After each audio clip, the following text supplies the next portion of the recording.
Good afternoon, viewers. Thank you very much. Welcome to Punchline Africa Television, broadcasting from the Political Command Center in London.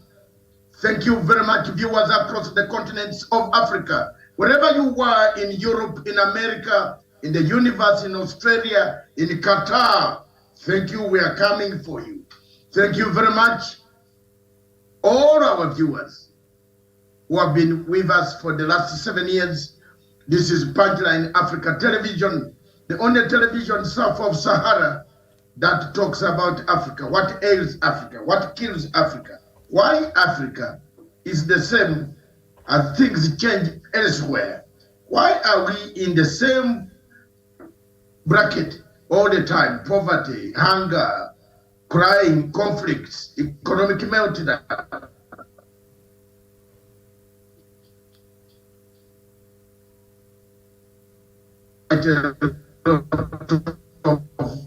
Resource years of independence. After Ghana got one, we are still where we are. Nkrumah is still the same, talking about African unity, which does not come, it comes in pieces. It's very elusive. This is Dr. David Matsanga from the Political Command Center in London. Good afternoon. Across in Nairobi and across in America this morning, we have our guest, Samson. Mr. Samson from Uganda is in the United States of America. He will be talking to us on topical issues that touch Africa. Welcome to the show, Samson. Thank you so much, Dr. Matsanga. Thank you very much. I know it is very early in the United States of America. Therefore, we accept your audio. And so next time we shall be doing shows every Sunday. Keep it with us here and talk to us and tell us what's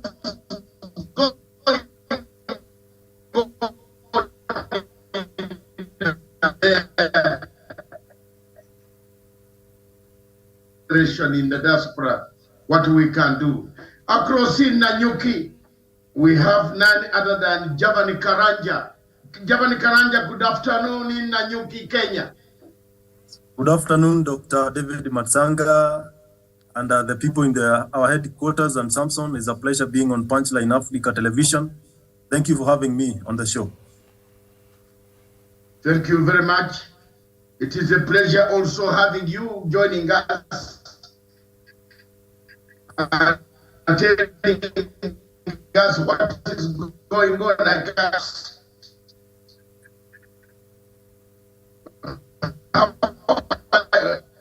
Okay, we lost him. We'll come back down in Nairobi. Oh, how is the weather in Nanyuki? Yeah, yesterday we experienced some rains, and today is a bit sunnier this afternoon. But we expect that there will be rains in the evening.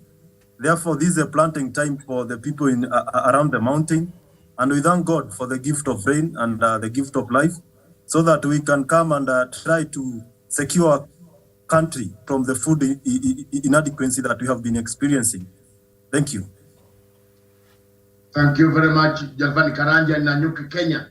Back in the headquarters of Punchline Africa Television, the only television that always talks about Africa. What is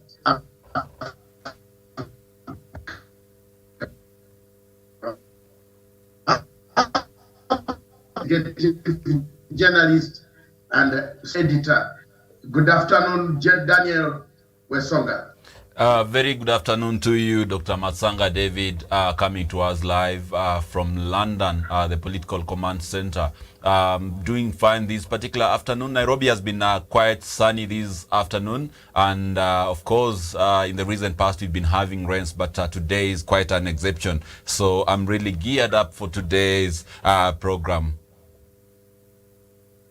Thank you very much. And also accompanying you is your colleague. You is Pambe Wapambe of Radio Punchline Africa. Dave, how are you? How is the rumba going on? Samson, if you want to enjoy rumba, you just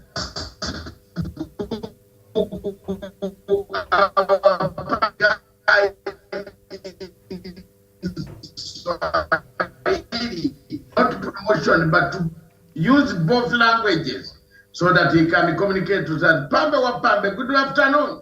Yeah, good afternoon, Dr. David Masanga from London. Thank you so much for having me on this show, and also the fellow panelists.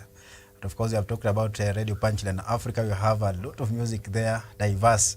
Of course, you'll be able to be entertained wherever you are in Africa and across the world. You tell them it's not just music diverse, it's Rumba African music. All music for the Africans. True. Whichever one you want, good afternoon. Thank you. You can enjoy 24 hours, 7 days a week, 365 days. Even when we are not off now, we have the equipment that keeps that playing, and it plays back for you until morning while you are in the gym.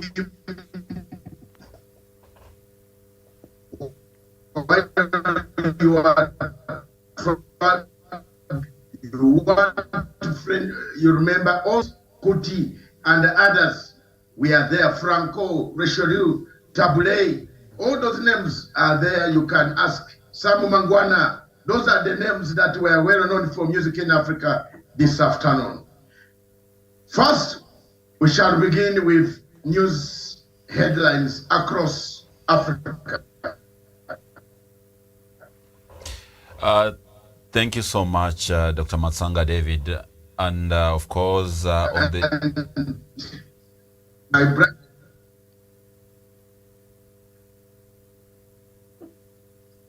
Thank you so much, Dr. Masanga David. And of course, on the African newspapers, we're gonna be starting with the newspapers here in Nairobi, Kenya. And that is the Star newspaper is gonna be our first newspaper. And the headline there for today is MPs hunt for hefty perks after one term. So that is in regards to the bill that is seeking to enhance the gratuity and putting payout at 1% of their basic salary. We move on to the next newspaper, that is the Standard newspaper, and it says Raila's big dilemma as Azimio implodes. That has got everything to do with the Kenyan opposition politics. And of course, I'm just gonna be moving with speed. And my next newspaper is the Sunday Nation, and on the side it talks about the big kickoff. Of course, today we anticipate that we're gonna be having our first match of the World Cup 2022 in Qatar, taking place today on Sunday. And on the other side of the newspaper, the headline says the faces of city gangsters. That has got everything to do with the spate of insecurity that has been bedeviling Nairobi City during this transition period. I'll move with speed and go to Nigeria. And the newspaper here is the Daily Trust, and it talks about the power crisis, how Nigeria can get it right. And this is according to the political analysts, as even the West African country of Nigeria prepares to head into the election, the forthcoming elections. And I move on to the next newspaper, all the way from Zimbabwe, and the Daily News newspaper says Zesama's rapture as World Cup gets going, and that is everything to do also with the FIFA World Cup. I bet everyone across the globe is looking unto today, as Qatar is gonna be taking its first task, the World Cup this year 2022. And I move on to the next newspaper, that is the Nation of Nigeria, and the headlines there say Rivers, the G5 governors won't work for Atiku, Wike declares. So this has got everything to do with the forthcoming elections in Nigeria. And of course, we have the Atiku Abubakar's team, and we also have the Peter Obi team, which will be looking forward for a duel to see who is going to be taking over after President Muhammadu Buhari. I move on to the next newspaper, and that is the Vision newspaper of Uganda. The headlines there is DRC conflict, Museveni briefs the UN, and the president says nobody can defy East African forces. Of course, Kenya also has sent there our men, gallant men in uniform who are going to be trying to pacify the Congo region. I move on to the next newspaper, and this one also is from Zimbabwe, and this is the Sunday News, and the headline there says prisoners not left behind in trust for development, and that has got everything that the government of President Emerson Mnangagwa is doing in order to improve the state of the economy in Zimbabwe. And it says president pledges to improve doctors' salaries, among other headlines. I won't get into details, but that is what the Sunday News got there in Zimbabwe. Lastly, we're gonna be finishing again with Kenya, and that is not Kenya really, but Sunday Monitor, and it says how hackers accessed Airtel Money's system. So that is in Uganda, and of course that has got everything to do with the biggest cybercrime that has happened in the recent past in Uganda. Dr. Matsanga, I'll be taking the mantle back to you so that you are able to take us through the UK newspapers amongst other international news. The papers in the United Kingdom, the Sunday Express says shameless. FIFA boss defends Qatar over human rights record and brands West racists. MPs blast him as an idiot who should not rant but say a lot because he has got fascism. He's a fascist. Oh my God, it is very ugly here on the question of Qatar. As much as Africans are very excited about this football. And that is one of the reasons why we have brought this topic today. The British, Americans, and the other places, Europeans, people are not happy. And Africans also are not happy about the human rights records of some of the countries that we have. The Sunday Telegraph, Zahawi, we wanted to cut tax before elections.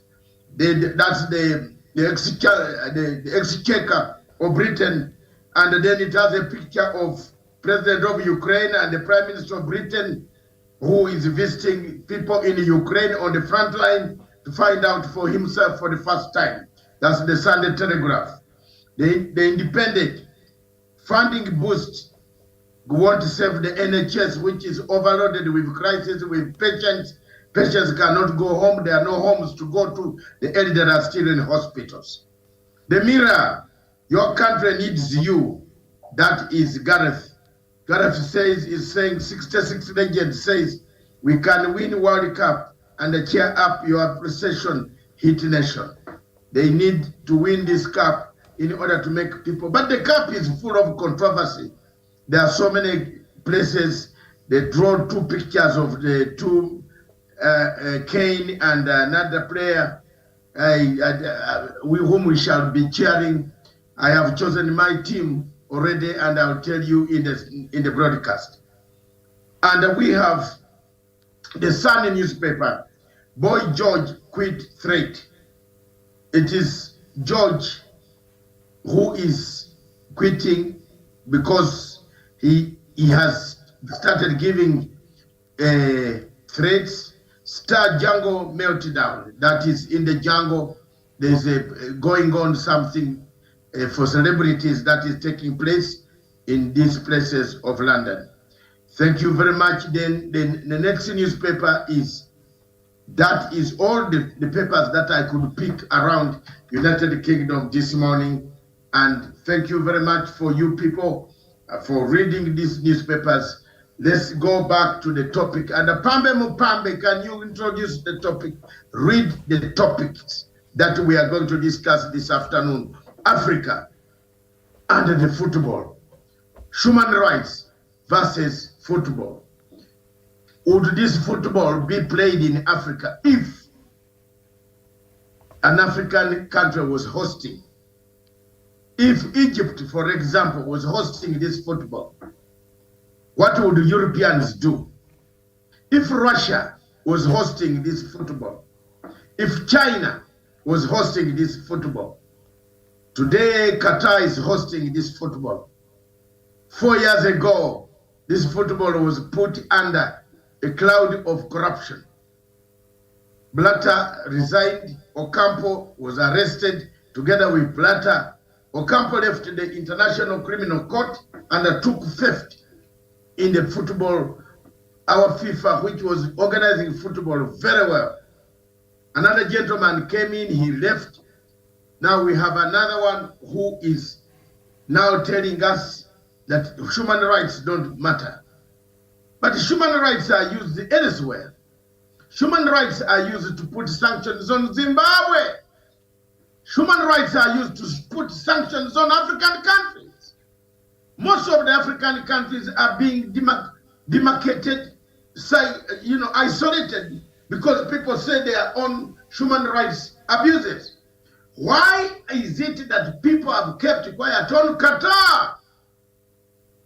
That's the question today. You can enjoy your football. I will also enjoy.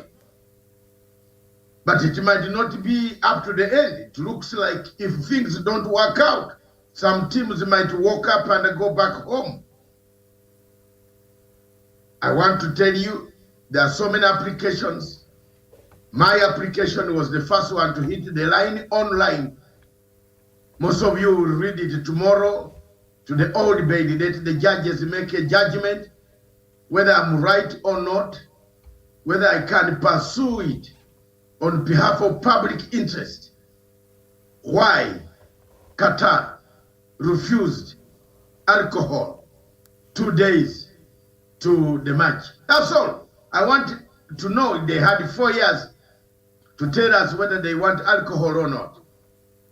You can't wait for 2 days. People have booked their tickets, flights and others, football everywhere across the world, rugby, hockey, cricket, cannot be done without a drink. It has been associated. That's why you see liquor companies, beer companies, whiskey companies, brandy companies sponsoring matches. They sponsor even pool table as sponsored by beer companies. You cannot cut pool from beer because you have to drink, then come and eat. And that is why people are saying the human rights of the people were curtailed 2 days. If they had been told, some people would have not booked tickets. You can't enter with alcohol in Qatar from your home, but at the same time, you are not allowed to drink it the way you should drink. Ladies and gentlemen, that is what we are going to discuss. Pambe, put the questions. All right. The alcoholic beer will not be sold at Qatar's World Cup stadiums. World Soccer Governing Body FIFA said on Friday. First start with the questions. And the question here that we are being asked, did football change the glamour on human rights in Western nations in Qatar? Imagine it was an African country like Egypt hosting the football. Would the Western nations allow it? That is the question. And of course, on Friday, we heard of an issue of alcoholic beer being banned, or rather from being sold at Qatar's World Cup stadiums. World Soccer Governing Body FIFA said last-minute reversal, which raises questions among some supporters about the host country's ability to deliver on promises to the fans. The announcement came 2 days before Sunday's kickoff, that's today, on the World Cup, and the first to be held in a conservative Muslim country with the strict controls on alcohol and consumption, which is banned in public.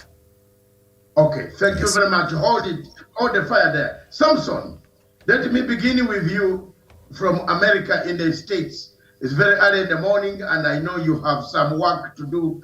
You want to run to church. Let me begin with you, Dr. Samson. What do you think about the whole saga, human rights versus football? Is it that has made the West forget about Qatar's human rights record and granted them the football match? 400 people died. Workers on the game. Imagine this was on African continent, Samson. What would happen? Samson in America. Thank you so much, Dr. Masanga. I'm sorry for my reception. It's a bit down, but I hope you hear me. Samson in America.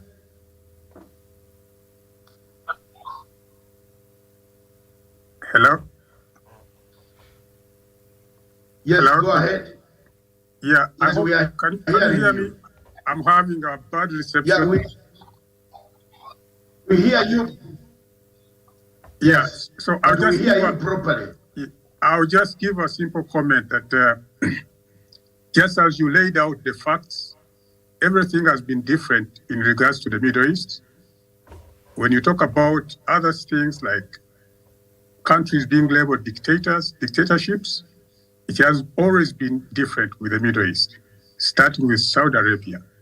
So I don't find it even anything different with Qatar, because it seems like there are different policies regarding the Middle East versus other countries. So I think the major factor may be the business of oil, which is the engine for almost all the economy that the West depends on. So with that, I don't think Qatar could say anything and the other people try to oppose it.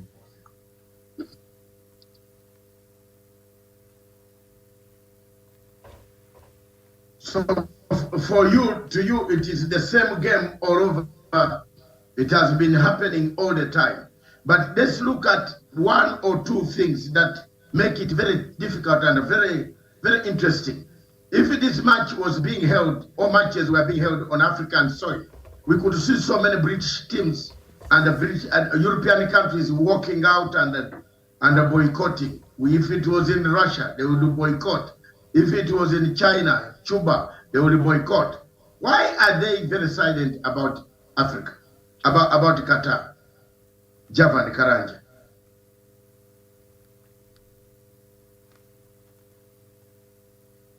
Wesonga. Thank you so much, Dr. Masanga David. And of course, it is really disheartening that Qatar knew all along that, you know, this is the way, this is the tradition of the World Cup, that people have been coming, you know, to, other than watching the football, they have been coming to merrymack and be able to have fun, you know, even having domestic tourism. So for them to only maybe a few days to the kickoff of the games to say that no sale of alcohol will be allowed to the into the stadiums or maybe even into their country, and other human rights, you know, restrictions. It is really, you know, Dr. Masanga, it's really dumbfounding, you know, to me, because, you know, in Africa we have a proverb that says that if you like the pumpkin, then you have to also like with its flowers. Qatar knew that if they were to hold the World Cup, then World Cup will come with everything that goes with it, you know, including having alcohol, including allowing even clubs, you know, people coming to party, because, and it's happening at a point in time, you know, where people are going to the festivities. So, you know, most people will prefer, as we go for the World Cup, we also go have fun in Qatar. You know, we visit various destinations, we go drink alcohol, we go have other indulgences. In fact, Dr. Masanga, you know, they should have looked at whatever the United Arab Emirates, Dubai does, you know, so long as these people do not go beyond the mark, they do not break the laws of the country, I don't really see the reason why these restrictions were imposed. Also, to maybe just touch on a very quintessential issue that you've brought on board. Why is the West silent about these actions by Qatar? And I believe, Dr. Masanga, sometimes for Africa, our poverty has become the biggest, you know, problem that we have even in the world arena, because we do not have oil, because we do not have money, we do not have funds from oil or maybe other resources, because our resources are stolen by the West and we do not benefit from it. We cannot stand on the table like Qatar and bring very unreasonable rules, and the West just plays to the rules, you know, to those rules, you know. So I believe Africa is being taken for granted because we do not have the muscle to be able to battle it out, to be able to claim whatever that is it's rightfully ours on the negotiation table. So to me, Dr. Masanga, to crown it all on this first discussion, I believe it was very, very unbecoming for Qatar to know that World Cup would entail of all this, but they keep quiet through the processes, through the procedures, only for them to come out at the 11th hour and claim that we are not going to allow this, we are not going to do this and this and this and that. You know, it is very, very un-World Cup. It is very, very, you know, the world is changing, and Qatar should actually also change with the times. But it's very unfortunate, even in doing so, the West is keeping silent. And it's because if they touch on Qatar, it could compromise some of the interests, like oil, like, you know, finances that they get from Qatar, from the oil money, by striking deals with Qatar. So I think, Dr. Masanga, this is the greatest tragedy of capitalism, that a country is doing something contrary to the tradition of FIFA, the FIFA World Cup, but the West cannot raise any concerns about it because they are bound to benefit from it if they keep quiet. If they talk,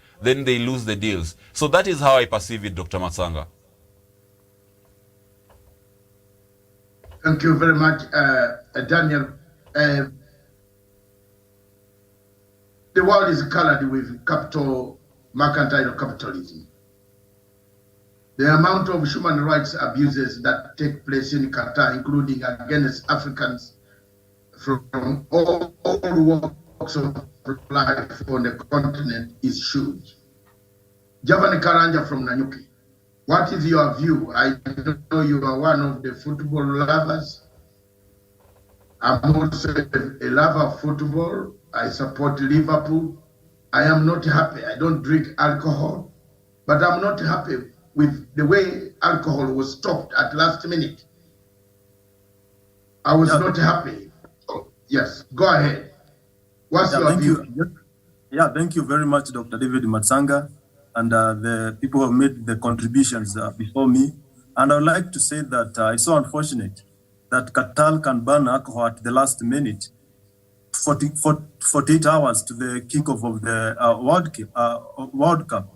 And I think, to me, football and alcohol, they go hand in hand.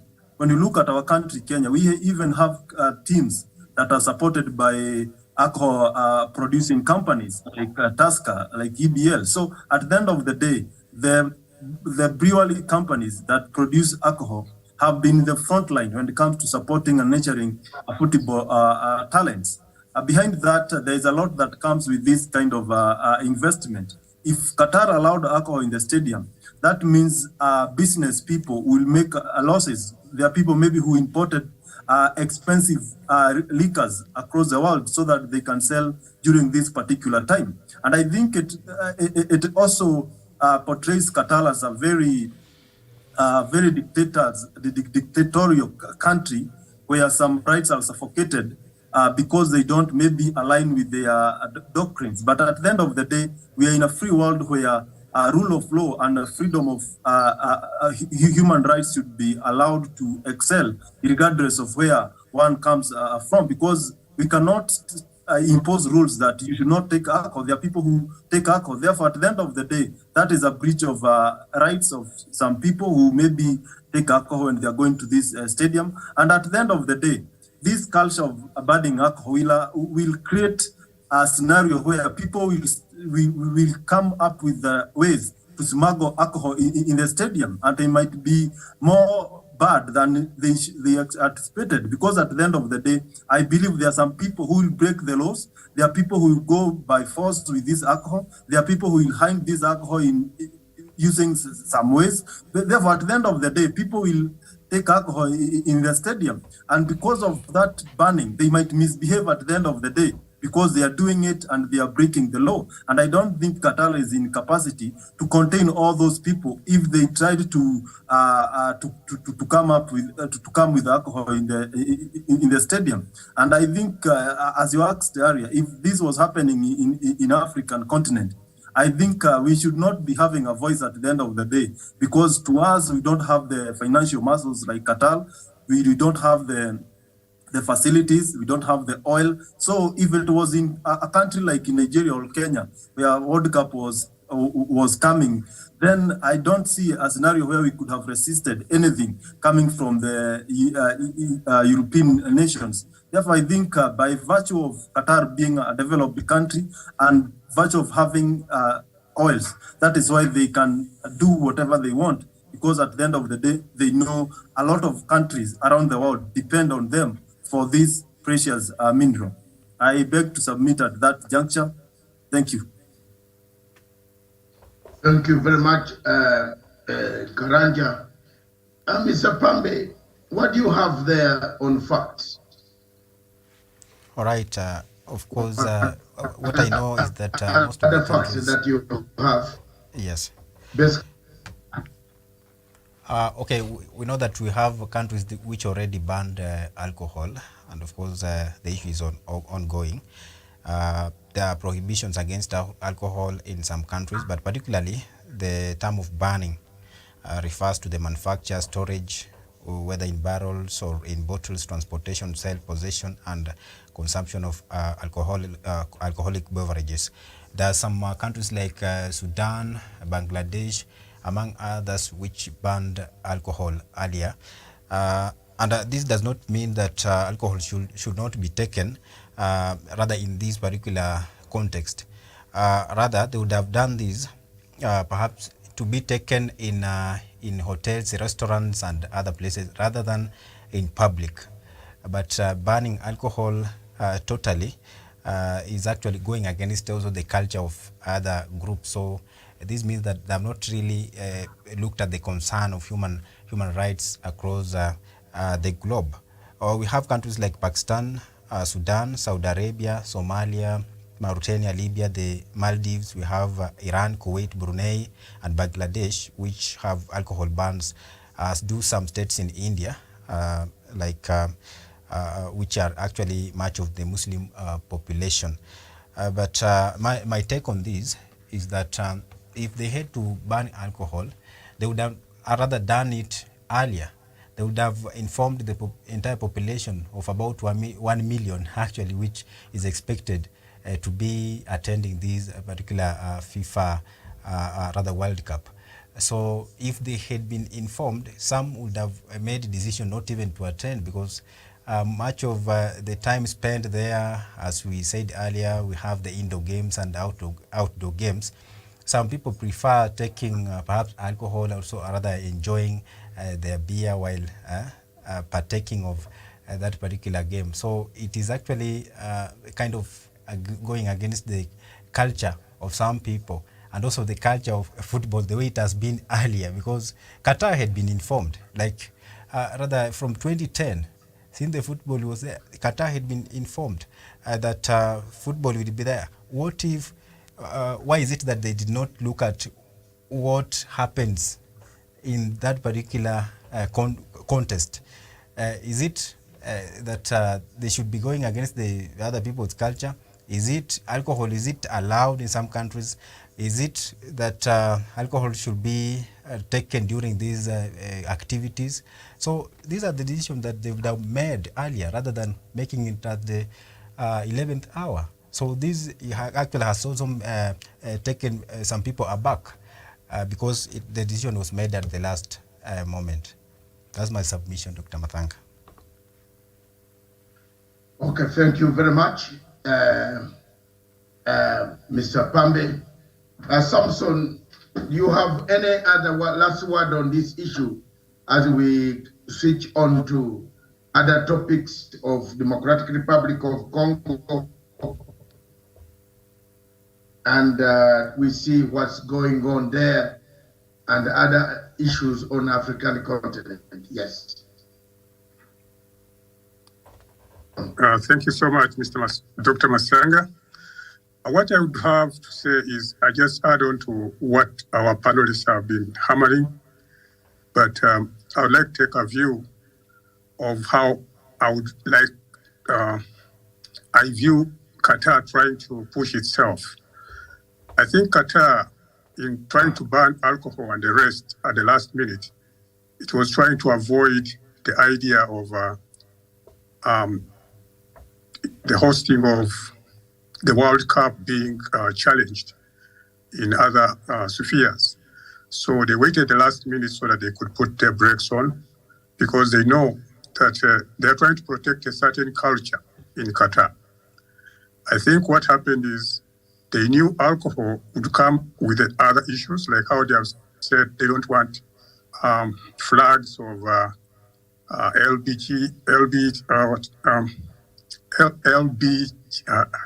don't remember the other letters.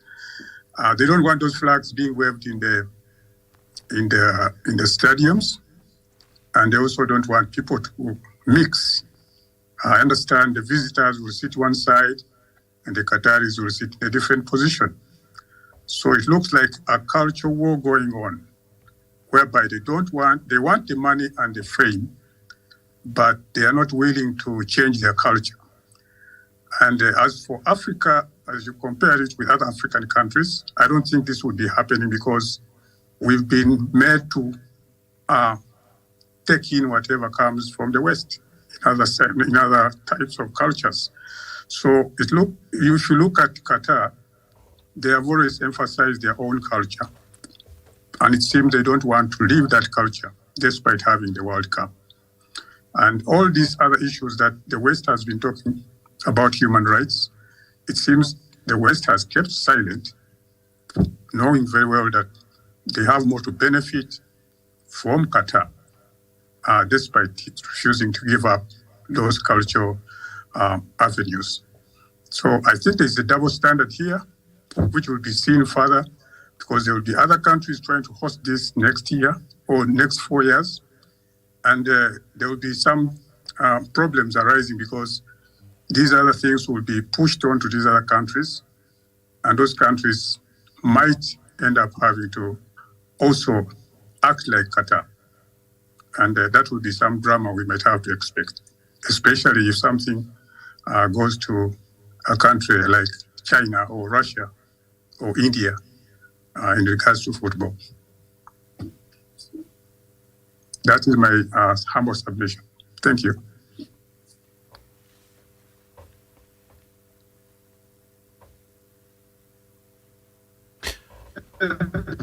Network. I mean, maybe everybody is on the football, and we are sharing the network. So many things we are not hearing properly what Samson has said, but simply he has said, if this behavior has continued the way they have been continuing now, you will find that in the future, people will be doing the same in their own countries. I have no problem with them. That's okay, because that is private life. You can do it anywhere as long as you don't do it in front of people. That's their lives. But on the question of alcohol, I think they have erred, and let the court make a decision. And I think I'm one of those who has filed the first application in the old in London tomorrow online. I've already, my documents have been accepted. The agents, the certificate of agents certified as agent, which is going to follow. And the judge, the circuit judge in Old Bailey will look at the information I've provided, whether this was or not an abrogation of facts that were laid down. You'll read that application tomorrow once the duty judge has gone through it. And after that, I have got 60 lawyers of pro bono who want to pursue this matter further, who have served the Qatarese government in London and the FIFA headquarters in Zurich. So, certificate of agency, the judges will tell us what I should do tomorrow. If I'm to give each party to serve them with those documents, and how many days they can make a decision and come to expertise listening.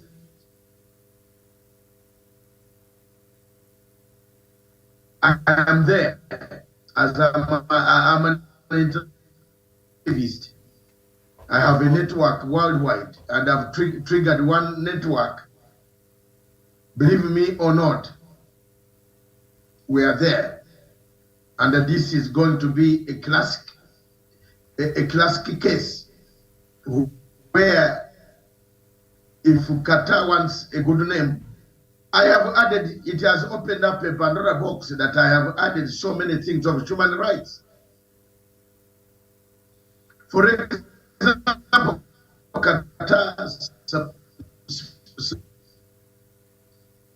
Qatar is a parallel militia, the militias that are killing the people of Somalia.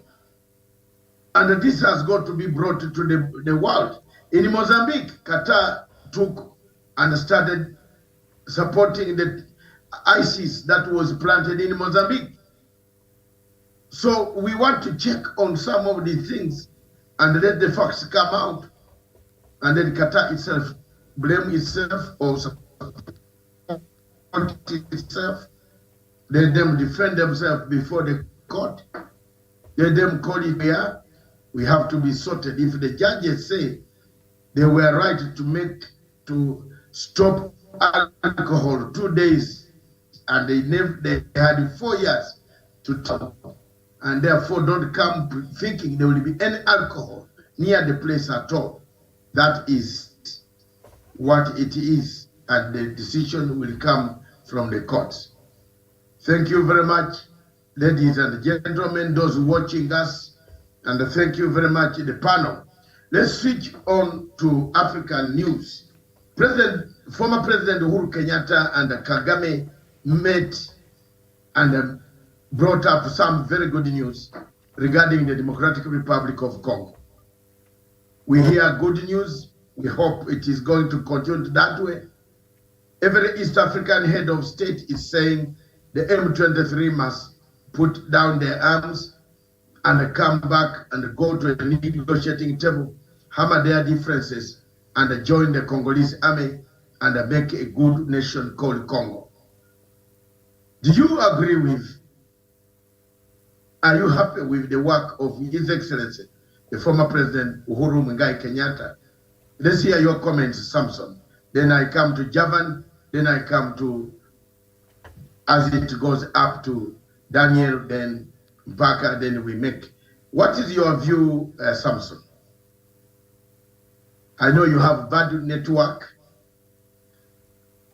I'm very excited about what's going on. I expected the president to actually take on that task before the elections ended.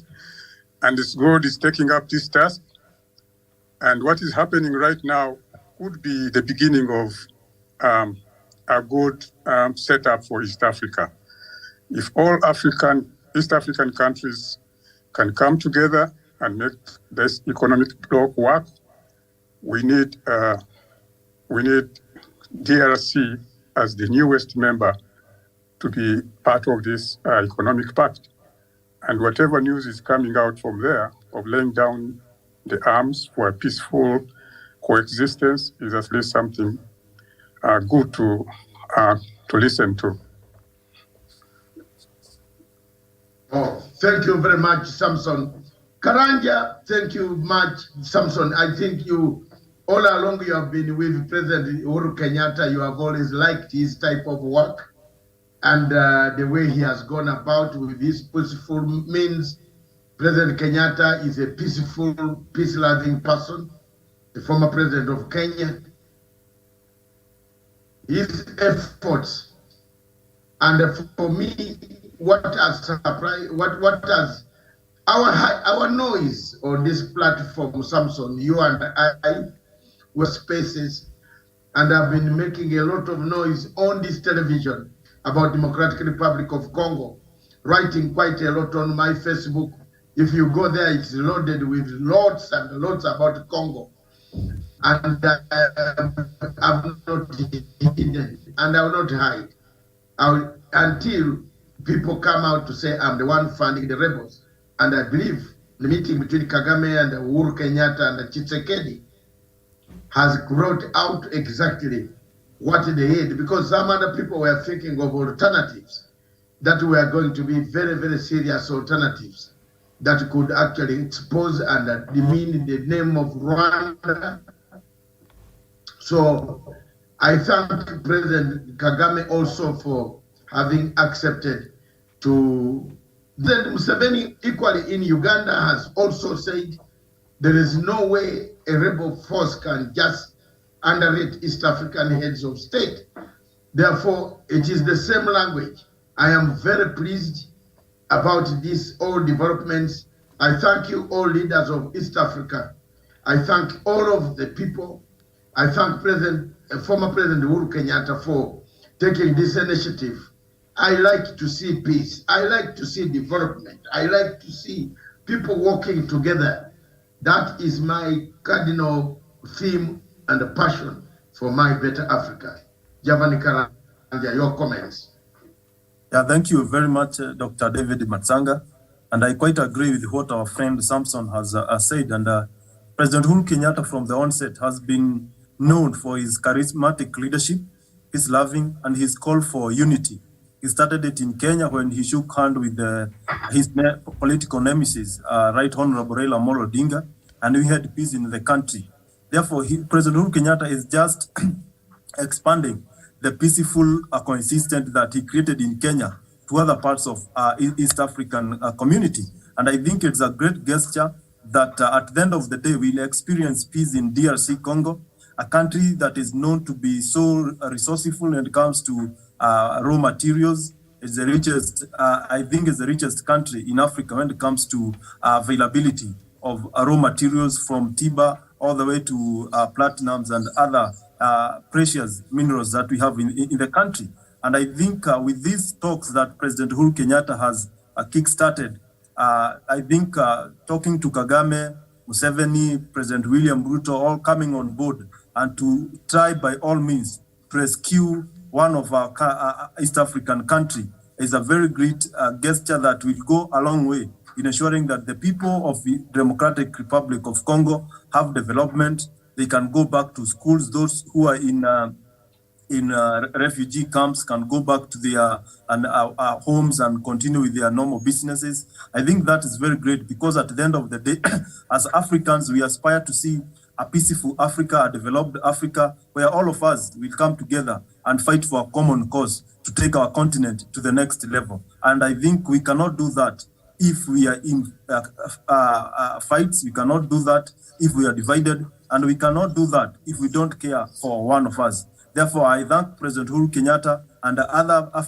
East African heads of state who have come out to try and see that we have peace and long-lasting peace in DRC Congo, and that is very, very important. And because we know at the end of the day, some of the refugees have come to Kenya, others have gone to Uganda and Rwanda. Therefore, when one of us, when one country in East African community suffers, we all feel the pinch of their suffering in one way or the other.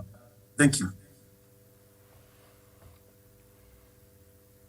Thank you very much, Javani Karanja, for those good, quick comments. Kenyatta has shown his qualities. He can be a good mediator for the whole region and the entire African continent. He needs help, he needs support in terms of willing people who can sit on table to discuss which way Africa.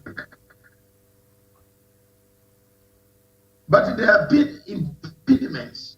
There are several impediments, including people not telling the truth. This war of the Democratic Republic of Congo has taken us quite a lot of resources, human capital. People have died. Refugees have fled into Uganda. Isn't it time for us today, tomorrow, never to have this type of wars? Pambe. All right. Thank you so much, Dr. Mathanga, for the chance.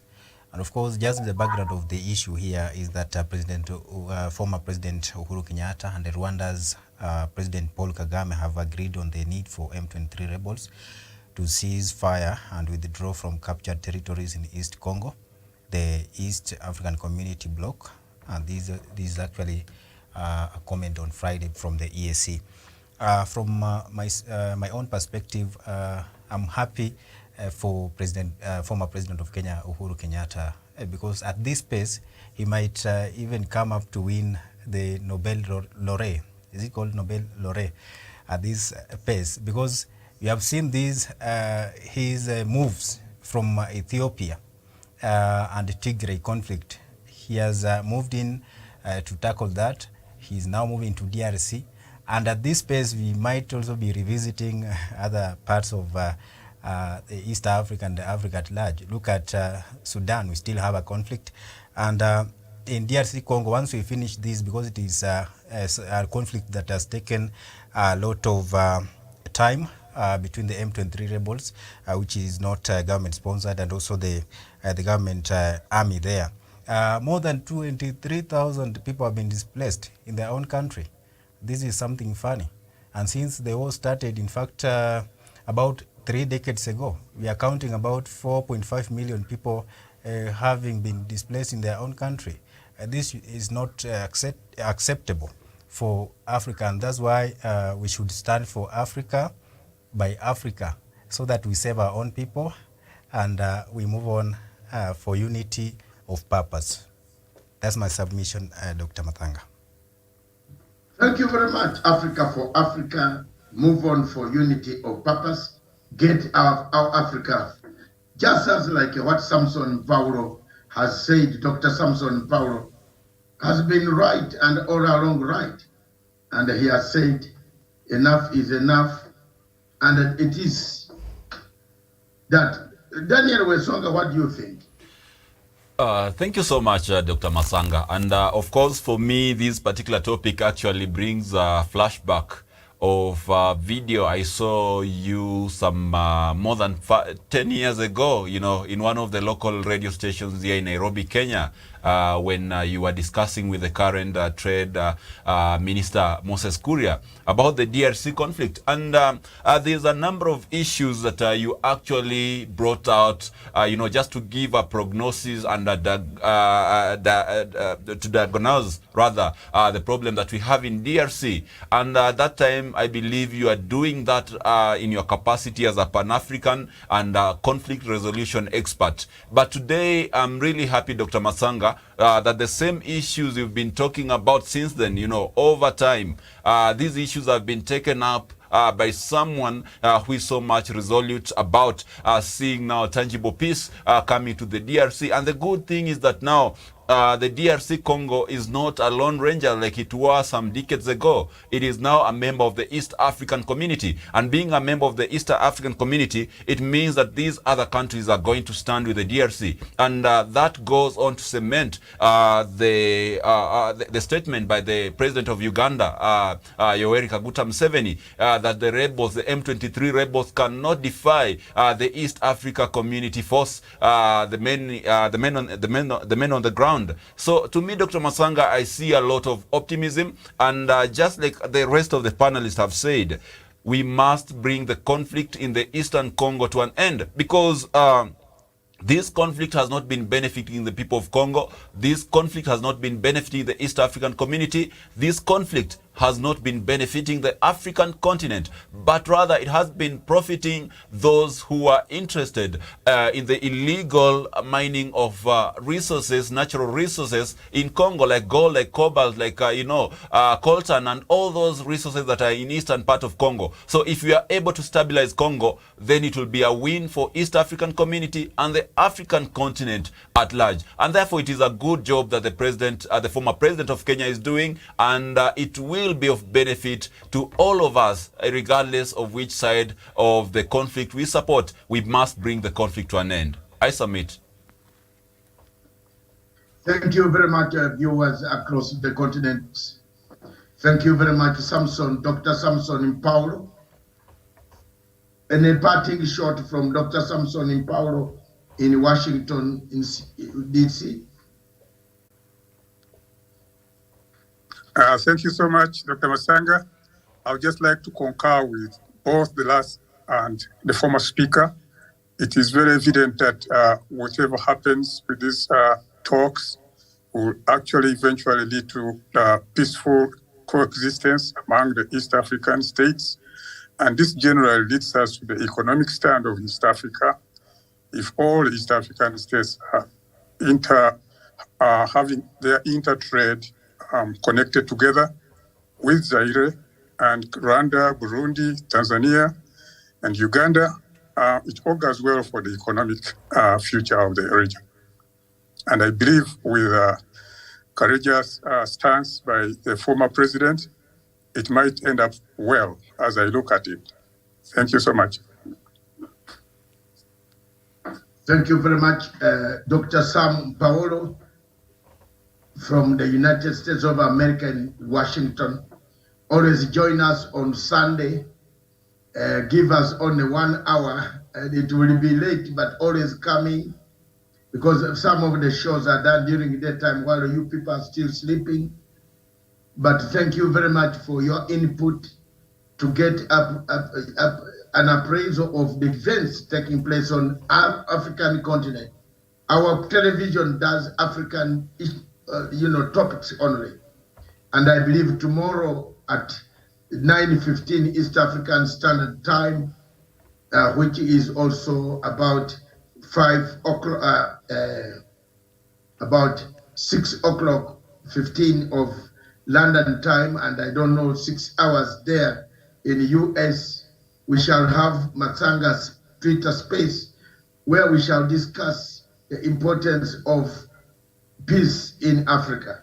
What can peace bring to Africa? What can peace bring to war-torn regions? Without conflicts, where would Africa be? That's the topic. Without conflicts, where would Africa be? I believe that's a very good topic, Samson, for us to hack on tomorrow. If there were no conflicts, where would Africa be? I want to prick the brains of people. How do you think if Africa was smooth, where would it be? And where do these conflicts come from? Who sponsors them? Who pays for them? Who gains from them? That is our topic tomorrow for Twitter Space, which will be done very ably, hoping that at that time there will be no match to be seen, because most people are going to watch matches now. One parting shot, Samson, which team do you want to win the cup? I believe any African team that wins, it will be a win for Africa. No, we are talking overall now. Overall, I would take it. I'm counting on Ghana. Ghana? Yes. I'm hoping Ghana takes. Okay, let's come to Javan. Javan Karanja, what is your team tonight in this tournament? Thank you very much, Dr. David Masanga. I've been a passionate supporter of Argentina since I started supporting these World Cups, and I support Senegal when it comes to African continent, and I wish them all the best as they go to this cup. And I think this time round, we'll have an African team going all the way to quarterfinals, maybe if not the semi-finals, or maybe winning the World Cup trophy. We are optimistic.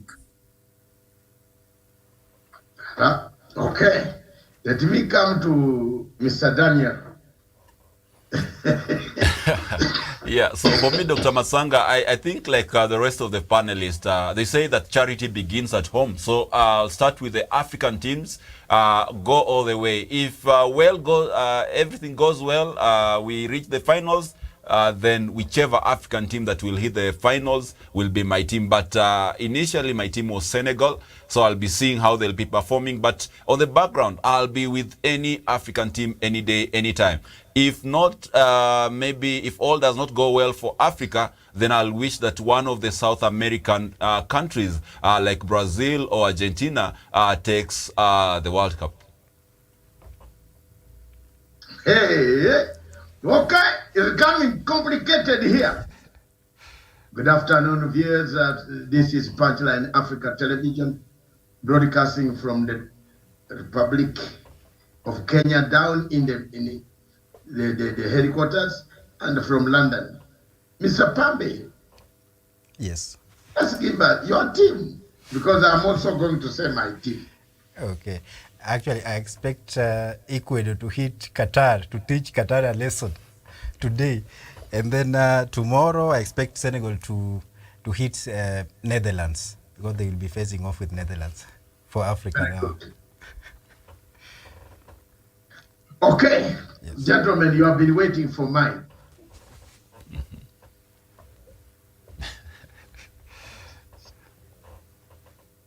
My teams, and I'm going to give you, if this does not happen, then I don't know.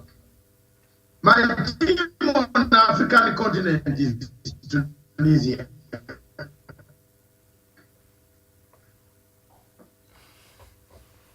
I'm an African, but I have a choice. My right, the right to love.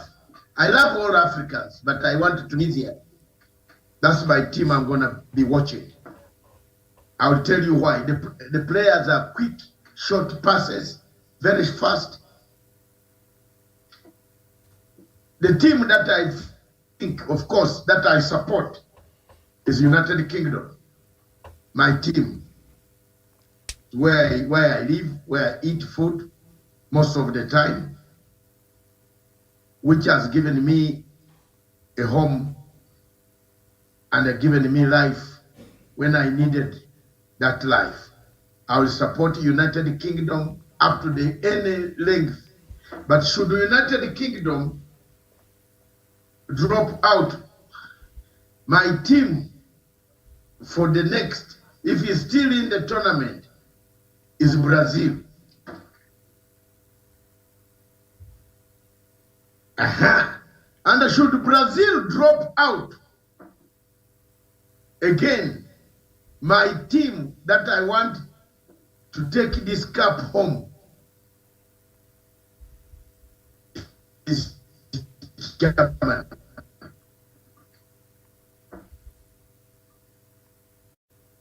So, on the African continent, I love all the African teams.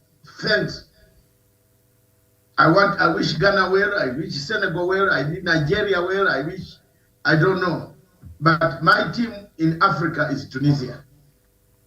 Tunis, Carthage. You have asked me why I have chosen Carthage. None of you know, you don't know the old name of Tunisia, of Tunis is called Carthage. The route that where things went through up to Mediterranean Sea and Europe, the great trade, triangle trade that took place in Sahara region. My team are the Tunisians. If Egypt was in, I would go with Egypt. But in absence of Egypt, I can't support Morocco. I can't support Cameroon. I can support Ghana, but not Cameroon, because Cameroon, the dictator Paul Biya will have a credit if the team wins. He has been there for 42 years. I hate him, and I hate him, and I hate him. I hate him. He kills people. He's killing people. Amazonians. So that team should be knocked out in the first phase. It goes home.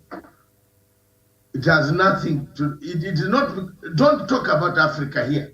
When we are having some people being killed and you tell me Africa, no, let's sort Africa. A team like that in Africa, let's not support it. Now, in the world stage, my team is London, United Kingdom. Whether we do it, how we do it, if we reach there, the finals, I'm with you. But in case football is football, we are knocked out. My other alternative is Brazil. Nakufa na hawa watu Brazil, takufa na hawa. In case again Brazil is finished, is knocked out, my team that I like is Germany. Take it, not France. I can never support France anywhere. No, they should not even have come to this man. I don't know why they were brought. French should be knocked out. French, Italians, those are teams I don't like to hear. So, as we struggle in court tomorrow about the liquor and the pinter, it's called the pinter. You sip the pinter, then you can cheer the game so well. But these guys have cut our pinter. They want us to go and pray. Prayers. Prayer.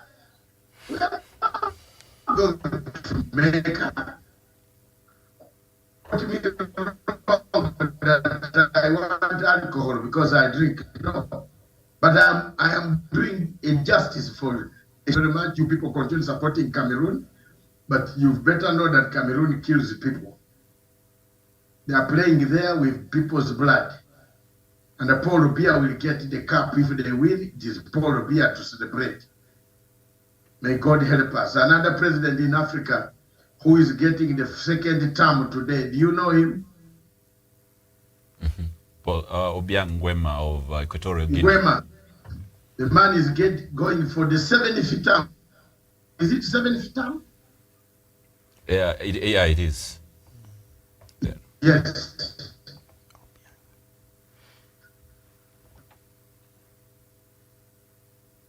It is the 70th term. So there you are. That's the Africa we have. Dr. Samson Paulo, Javani Karanja, Mpambe, Daniel Wesonga. From me in London headquarters, through the broadcasting channel and our sister companies. Back to you in the studios to say bye. What? Thank you.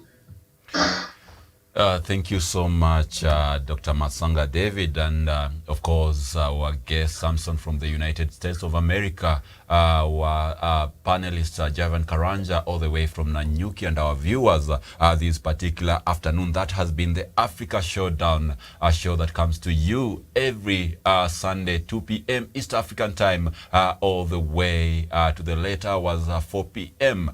East African time. It's indeed our pleasure to have you on this particular platform. Our normal programs are going to be continuing tomorrow with the Matsanga Twitter Spaces happening tomorrow in the morning hours. Make an appointment to join the conversation. From me, I don't have much other than to say thank you. It won't be in the morning hours. It is in the evening hours. All right. It is in the evening hours. All tomorrow right. we have a security show in the morning at 11 o'clock. Africa Security. We shall be looking at why Somalia, the war in Somalia will never end. All right. What are the interests of in Somalia? Thank you very much. All right, our viewers, you got it there from the horse's mouth, Dr. Matsanga himself. So, Mpambe, do you have anything maybe? All right. So, we'll be calling it a day from Nairobi headquarters. Until tomorrow, God bless you.